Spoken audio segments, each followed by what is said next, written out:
Okay, my name is John Blankenship. I'm from Ashland, Kentucky in the USA.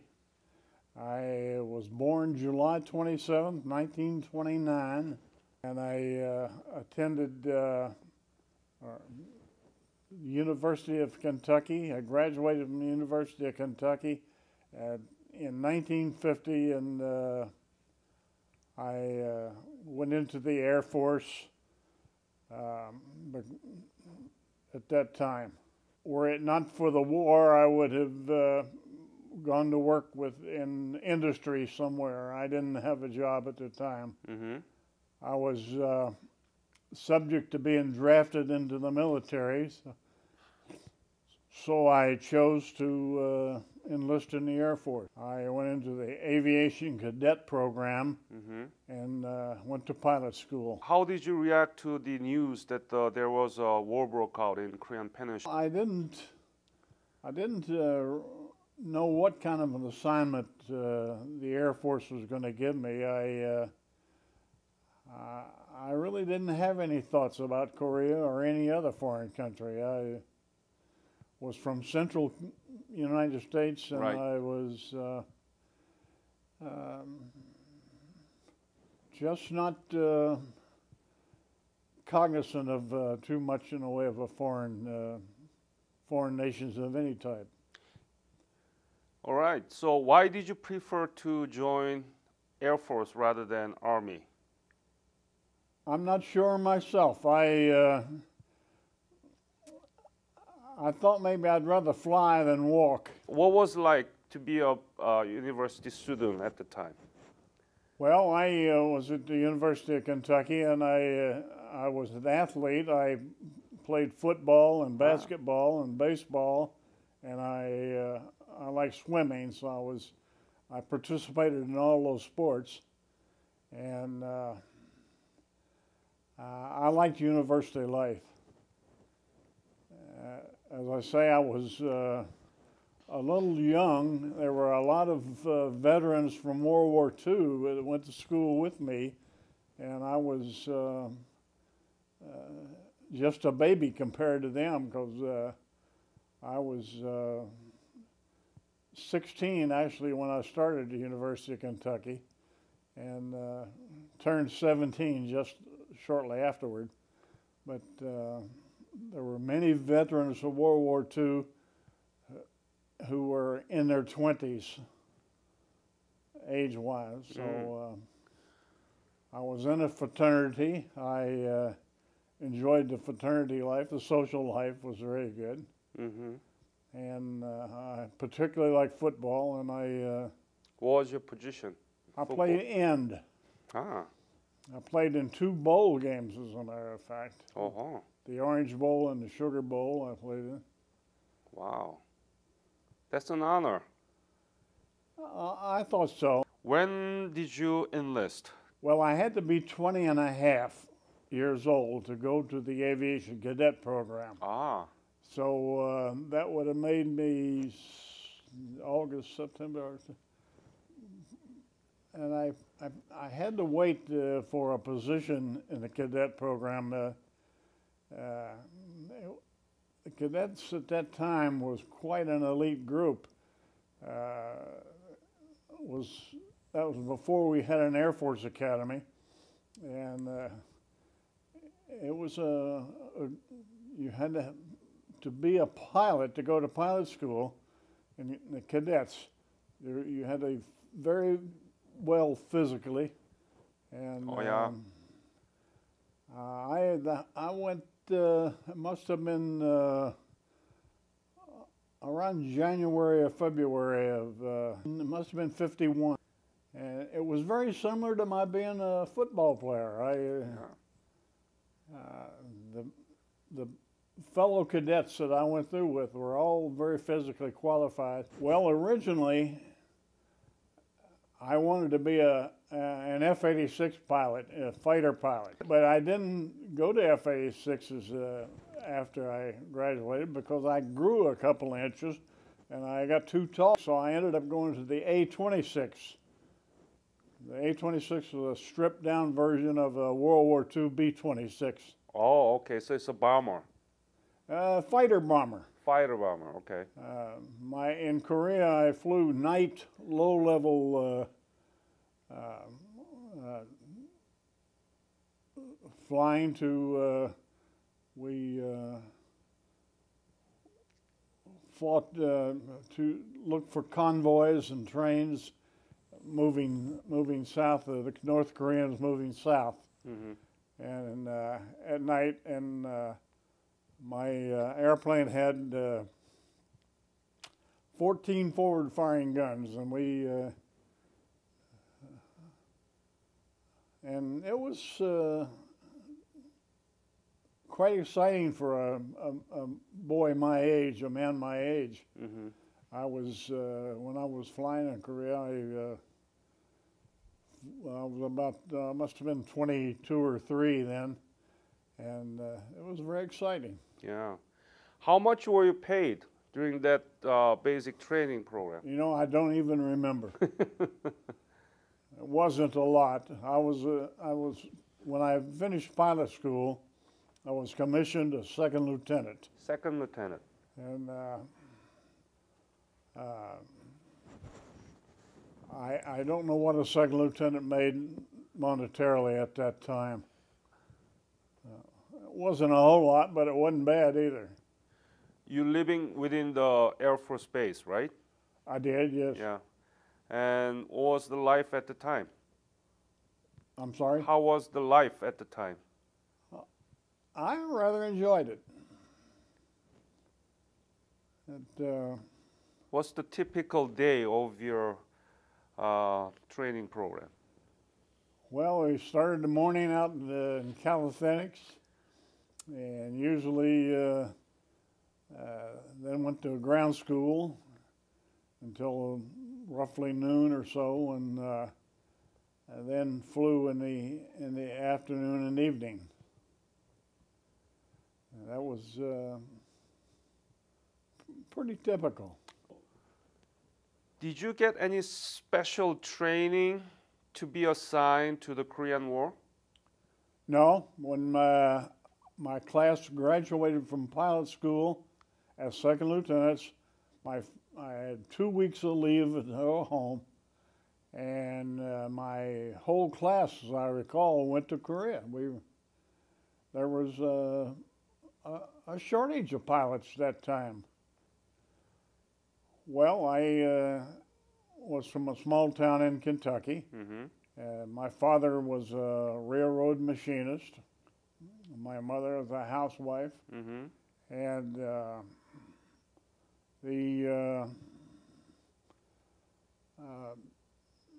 let's say they weren't too happy about my going to war, but they realized that everyone my age had to go. We went to Japan and flew from Japan, I believe it was Yokota in Japan, Uh-huh. to Daegu. No, I'm sorry, to Busan. Busan. Busan was the jumping off spot for most all Americans going to Korea. Right. And that was just to process in and out. And then they sent me up to Daegu, where I started flying. Daegu was called K2. K2, yes. And I flew out of Daegu for a period of time, and they transferred my organization to Kempo at K14. I believe Busan was K1, and Daegu was K2. Mm-hmm. Kempo was K14, and I flew some missions out of Suwon, which was yes. K13. K11, wasn't it? Okay. Stay there in Busan for a few days. Yeah. What did you do in Busan? It was just processing in. It was processing into the Korea, and that was no flying at all. That was then I went up to Daegu and flew out of K2. Flew A-26s out of. We lived in tents. Oh. and had large tents. Six people occupied them, and it was they had F-84s there as well as the A-26, and I forget what other kind of airplanes. I believe F-84s, and it was a good-sized base at that time, about the biggest base over there at that time. How many aircraft total? Oh, I have no idea. Over 100? Probably about that. We had in my squadron there was approximately 25 airplanes. And how many squadrons there? pardon? How many squadrons? I don't know. Several. I don't remember exactly how many. I was in my organization was the 3rd Bomb Group, and it was 12th Squadron and 8th Air Force. So I don't know how many people they had. Were there any Korean soldiers working with you? There were a few who guarded the base and that sort of thing. We had some problems with infiltration of North Koreans at the time. They blew up a few. I remember quite well. They blew up a big water tower. It was on top of a hill outside of. How often that sort of infiltration? Not often, but occasionally. And then after we went up to Kempo, we had the North Korean airplane, the guy called Bed Check Charlie, that used to come down and throw hand grenades or bombs at night. Hand grenade? I don't know what it was, some kind of explosive. And just to keep us awake, I think. I see. 2 or 3 months, and they moved the whole organization up to Kempo. Kempo, okay. What happened is we started winning the war, pushing the North Koreans back north, and we moved north too. We went to Kempo, which is now the Seoul National Airport, I believe. How often did you fly, and what was your mission, and where did you go, and what did you do? I mean, please give me your details. We flew from Daegu, when you were in Daegu and Kempo. We were the same mission. We flew at night, and I was there, Daegu and Kempo together. I was there about a year, and my mission was to targets of opportunity. We went up at night looking for trains, any kind of convoys or whatever of North Koreans or cargo moving south. We shot them up and knocked them out if we could. Well, we had 3 routes, the East Coast, Central, and West Coast. Right. And there were main highways that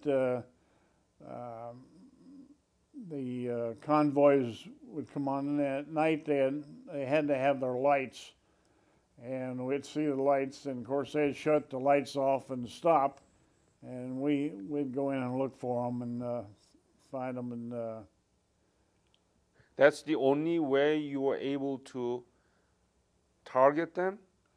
Well, they were called targets of opportunity. That was our mission. Right, targets of opportunity. So you quite...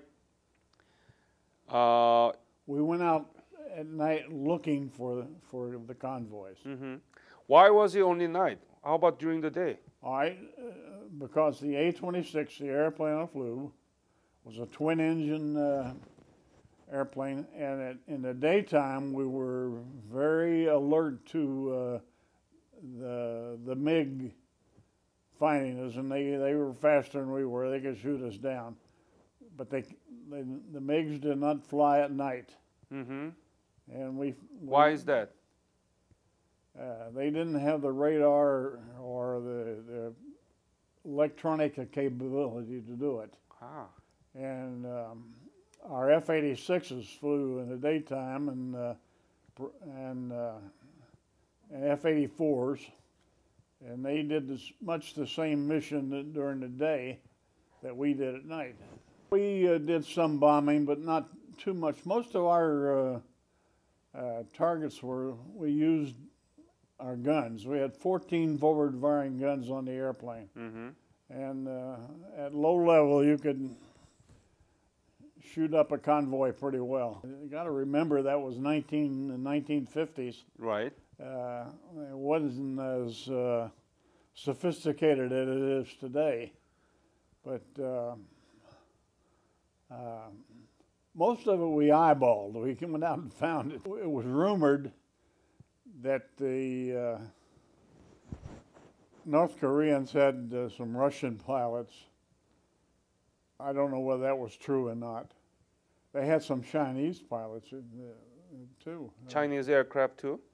Well, I don't know about the aircraft, but they had Chinese pilots. Mm-hmm. And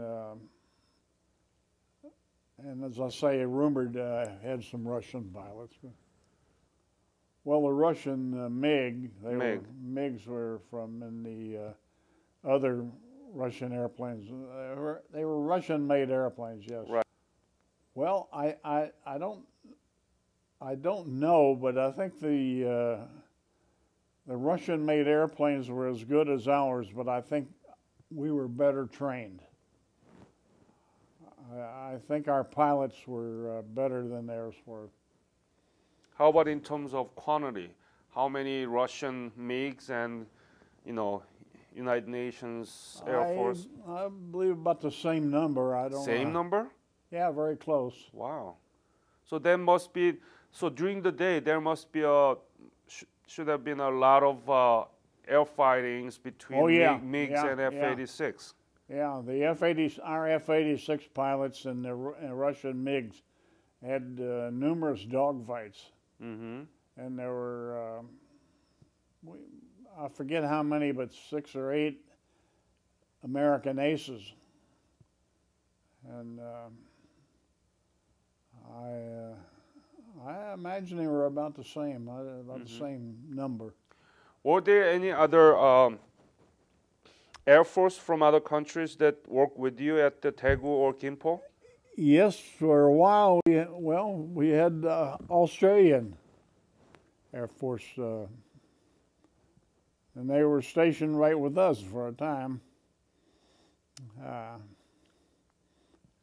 And they flew Meteor. Their airplane was called a Meteor. Meteor? It was very similar to the F-86. Mm-hmm. And of course, we flew with our American Navy airplanes too. Ah, tell me about it. What kind of? They flew an airplane called a F-7F. Uh-huh. And it was very similar to our A-26. And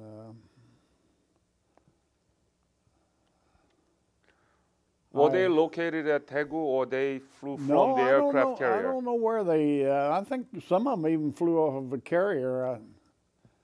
I don't recall. Have you had chance to work with the bombers that originated from Okinawa or from Japan? Well, that was the B-29 bombers. Yeah. Yeah, we never worked with them because they flew out of Japan, Mm-hmm. and we were in Korea. But B-29 was a big air. I flew B-29s later. Later.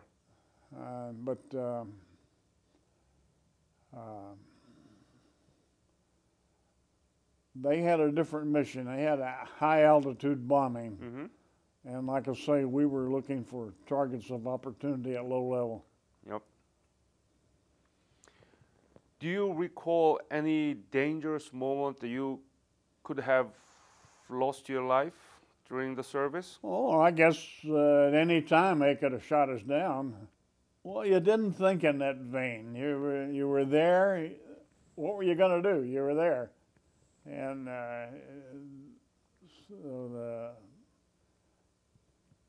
you tried to get out of it and get away from it, which most of us did. We had a few people got shot down. So how often did you fly? About every night. Every night? Every other night. Occasionally you stayed down for 2 or 3 nights and then you flew again. I flew, in the time I was over there, I flew 87 missions, so 87 mission. And that was during the period of 1 year, about a year. About a year. What was the capacity of 826? How many bullets and bombs that you were able to carry?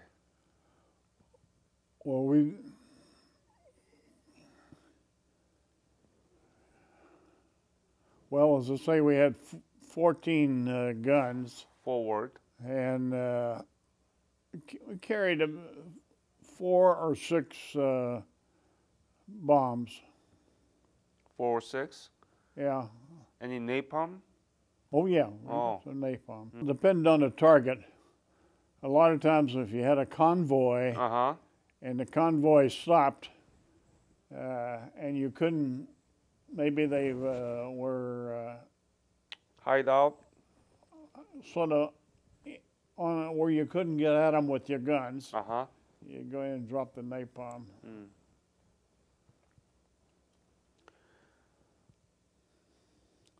You know, I don't remember a lot of these things. No. It's got to remember it's 60 years ago. Yeah. So what's the typical day when you were not flying? What did you do? Usually slept. Slept? How was food and living condition? Well, living conditions weren't too good, but well, the food wasn't good either. But you had a hot meal, right? Usually at least one a day, and we had a mess group there, the cooks and everything, and a lot of times the food was very good. It came over from Japan. It was, and then a lot of times we were there with the C rations and K rations and all that. Any particular site that you remember that you bombed and it was an important mission?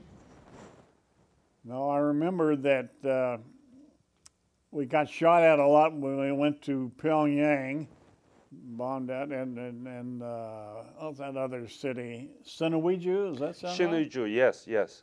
That's where the Yalu River is. Matter of fact, that's where I bombed a bridge, that area. When did you leave from Korea?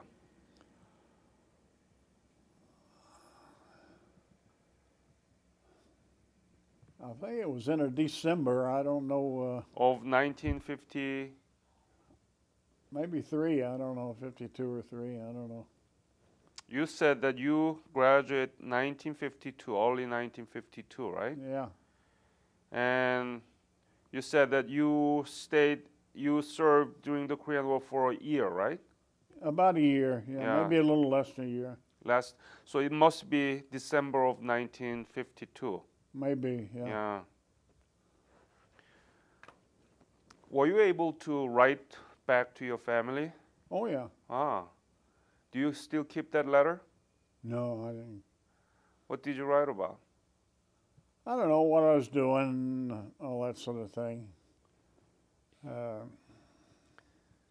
My dad was particularly interested in what I was doing over there. And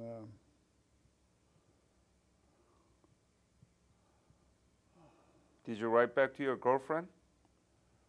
No, she got married while I was over there. Oh, how did you know about that?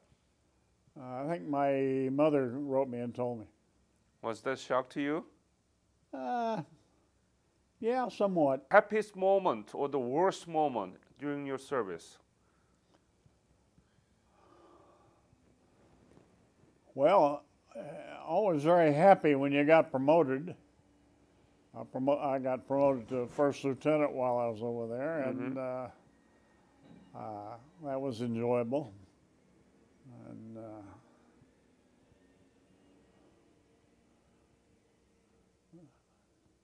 I don't remember any really worse moments in my Korean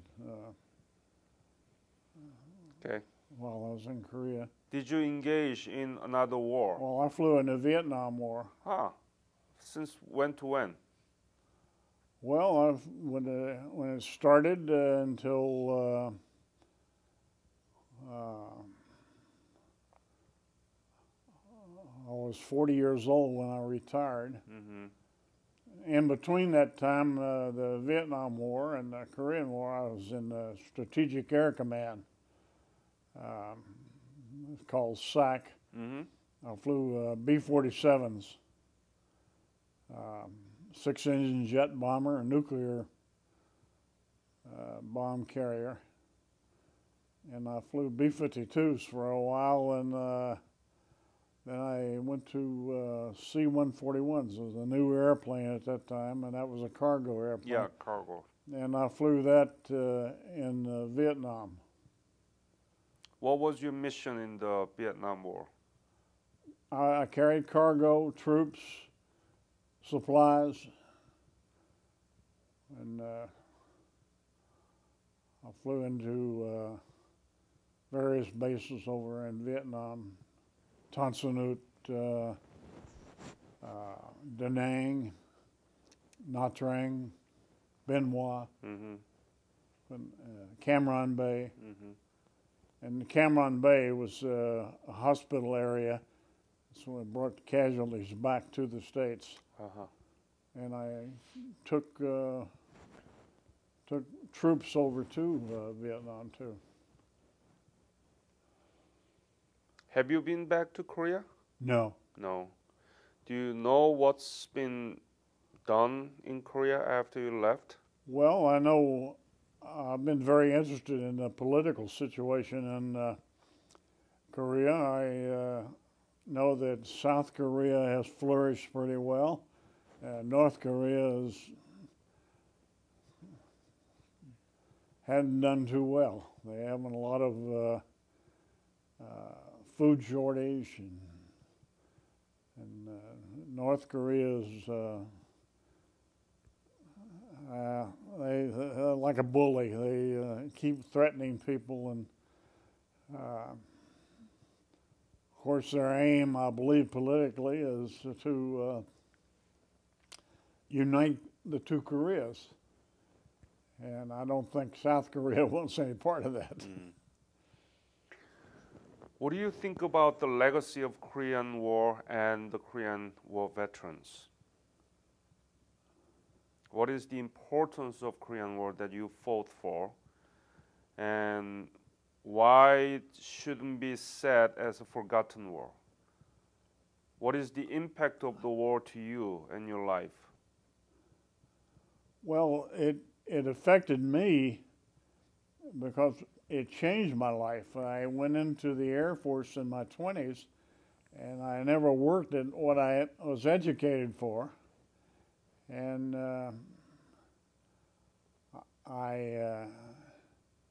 when the war was over, I decided to stay in the Air Force because I liked it. And I gave up my plans to be an engineer. And I had eventually thought maybe after, if it hadn't been for a Korean War, I would have probably gone to law school. Mm. But I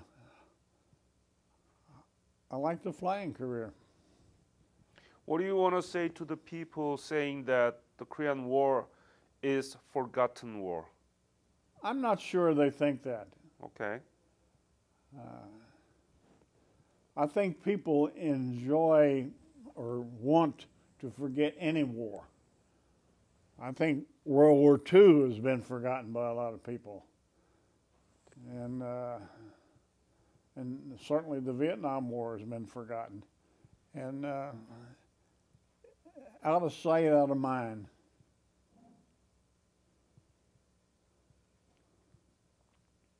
Any comments about the legacy of Korean War?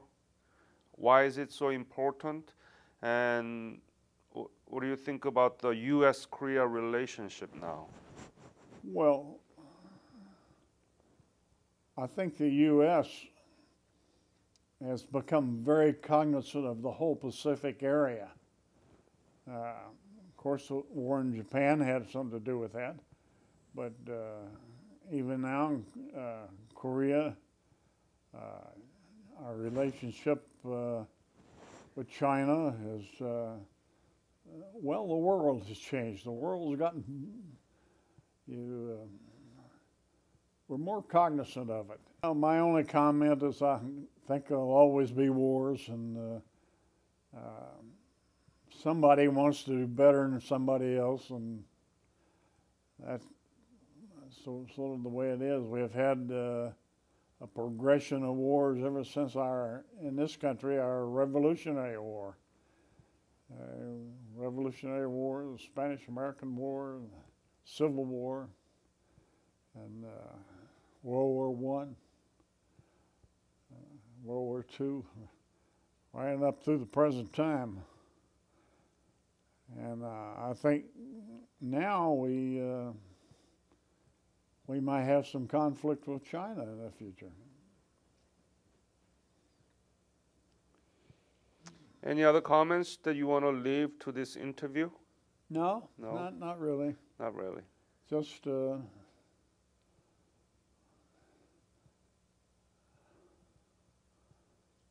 I'm glad I did what I did. That was my thing in life, and I